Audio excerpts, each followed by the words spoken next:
Shalom, bertemu lagi dalam program Saat Teduh Intim dengan Allah. Mari kita siapkan hati kita memuji Tuhan, kita menyembah Tuhan. Terima kasih Tuhan Yesus. Tak dapat kami balas setiap perbuatan-Mu yang ajaib bagi kami. Tidak terhitung berkat-Mu ya Tuhan. Karena begitu besarnya kasih-Mu kepada kami ya Bapa. Terima kasih ya Tuhan. Kami berikan syukur kami di hadapan-Mu Yesus. Dengan pujian dan penyembahan kami. Kau Bapa yang baik, selalu besertaku setiap detik, setiap waktu. Kau perhatikanku, Kau Bapa yang setia,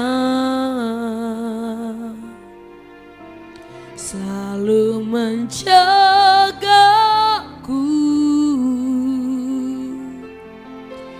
Kau angkatku bila ku jatuh,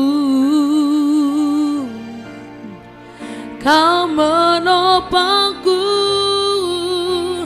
ku berikan syukurku buat kebaikan-Mu.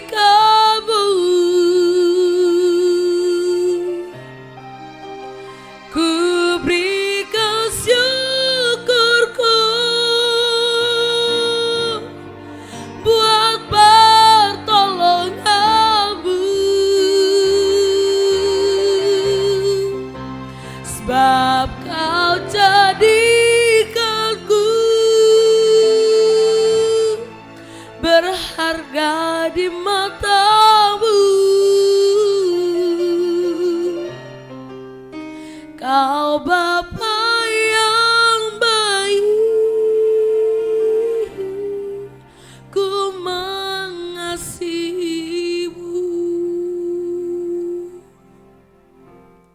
Kau Bapa yang setia, Kau Bapa yang setia, selalu menjagaku.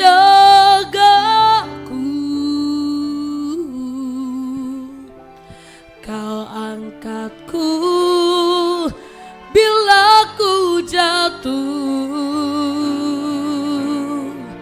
Kau menopangku, ku berikan syukurku buat kebaikan-Mu. Ku berikan syukurku buat pertolongan-Mu. Sebab Kau jadikanku berharga di mata-Mu. Kau Bapa yang baik, ku mengasihi-Mu. Kau Bapa yang baik, ku mengasihi-Mu. Kau Bapa yang baik, ku mengasihi-Mu.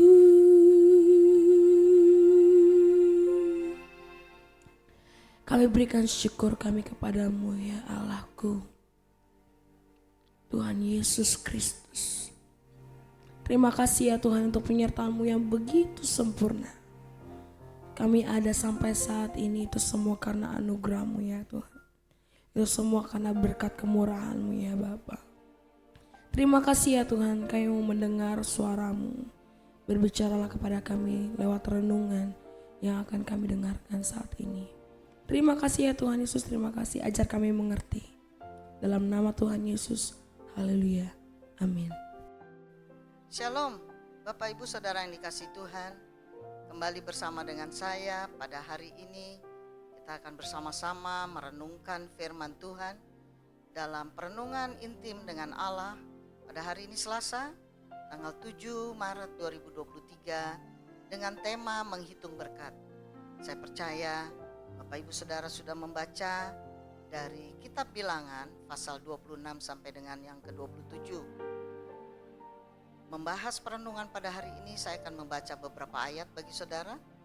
Yang pertama saya akan ambil dari Bilangan 26 dari ayat 52 sampai 56. Demikian firman Tuhan.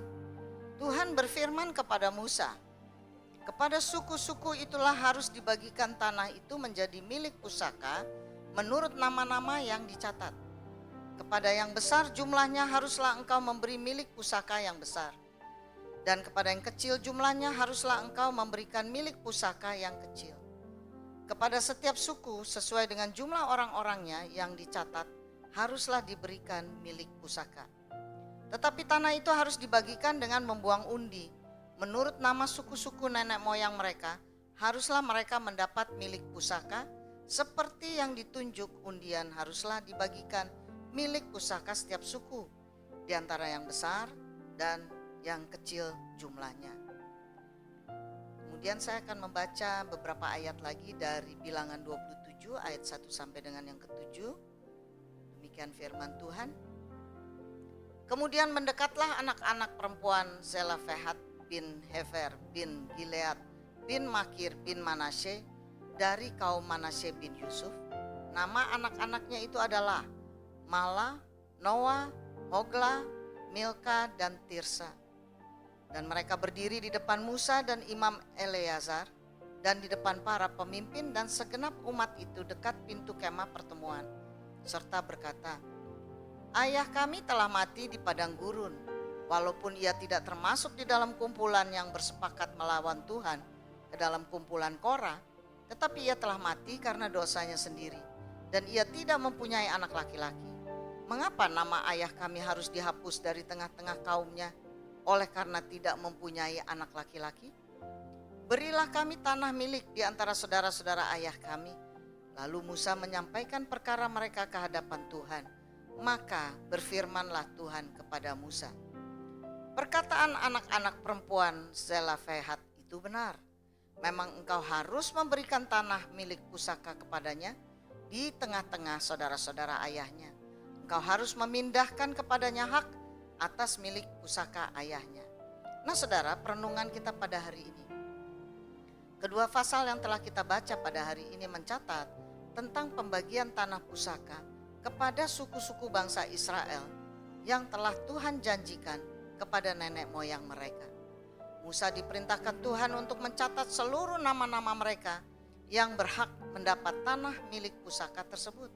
Termasuk akhirnya Tuhan juga memberikan kepada anak-anak perempuan dari seorang ayah yang tidak mempunyai anak laki-laki dan ayah itu sudah meninggal. Pembagian tanah dibagikan secara adil dan merata. Namun ada catatan bahwa orang-orang yang berasal dari suku Lewi tidak mendapatkan bagian dari tanah pusaka dimaksud. Suku Lewi telah dicatat oleh Musa dan mereka berjumlah 23.000, semuanya anak laki-laki yang berusia 1 bulan ke atas. Dan mereka semua tidak mendapatkan jatah tanah milik pusaka. Pusaka memiliki arti adalah sebuah istilah yang digunakan terhadap benda atau barang yang memiliki nilai khusus yang dimiliki oleh suatu keluarga, kelompok, atau negara tertentu yang diwariskan secara turun-temurun dari beberapa generasi. Pusaka adalah harta benda peninggalan orang yang telah meninggal sebagai warisan turun-temurun dari nenek moyang. Jumlah umat Israel bermultiplikasi menjadi sangat banyak. Karena itu Musa diperintahkan Tuhan untuk mencatat secara terinci tentang suku-suku yang ada, yang adalah generasi-generasi penerus nenek moyang mereka sesuai dengan suku mereka, untuk mendapatkan tanah milik pusaka sebagai warisan janji Allah kepada nenek moyang setiap suku. Namun terkecuali suku Lewi yang telah ditetapkan Tuhan sebagai suku yang melayani Tuhan dan menerima persembahan dari suku-suku yang lain.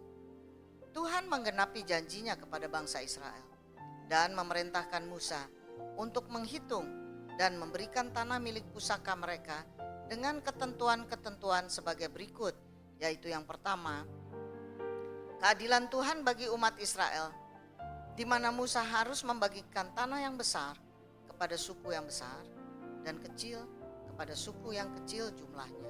Saudara dapat membacanya di dalam ayat 54. Walaupun dalam penetapan ternyata Musa sendiri tidak mendapatkan bagian karena tidak diizinkan Tuhan untuk masuk ke tanah perjanjian, melainkan Yosua yang menjadi penerusnya.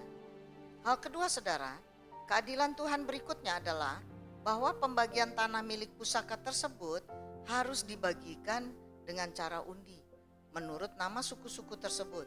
Saudara dapat membacanya di dalam ayat 55. Pembagian tersebut diserahkan Tuhan kepada Musa untuk melaksanakannya dan harus diterima oleh bangsa Israel sebagai janji Allah kepada nenek moyang mereka, walaupun ada pertentangan dengan berbagai-bagai kebijakan. Nah saudara, refleksi kita pada hari ini, Musa mencatat secara detail nama-nama suku-suku yang diperintahkan Tuhan adalah bagian dari sensus pendataan bangsa Israel. Tuhan telah menggenapi janjinya kepada umatnya secara adil. Tuhan tidak pernah berubah dalam menetapkan janji-janjinya. Bagaimana dengan Anda? Demikian perenungan kita pada hari ini saudara. Mari kita berdoa buat firman Tuhan. Bapa, di dalam nama Tuhan Yesus Kristus kami bersyukur buat firman-Mu pada hari ini yang memberikan kami arahan, memberikan kami pengertian bahwa janji-janji-Mu pasti akan digenapi dan termasuk janji-janji-Mu Tuhan atas setiap kehidupan kami. Sertai kami pada sepanjang hari ini. Di dalam nama Yesus Kristus kami sudah berdoa dan bersyukur kepadamu. Haleluya. Amin.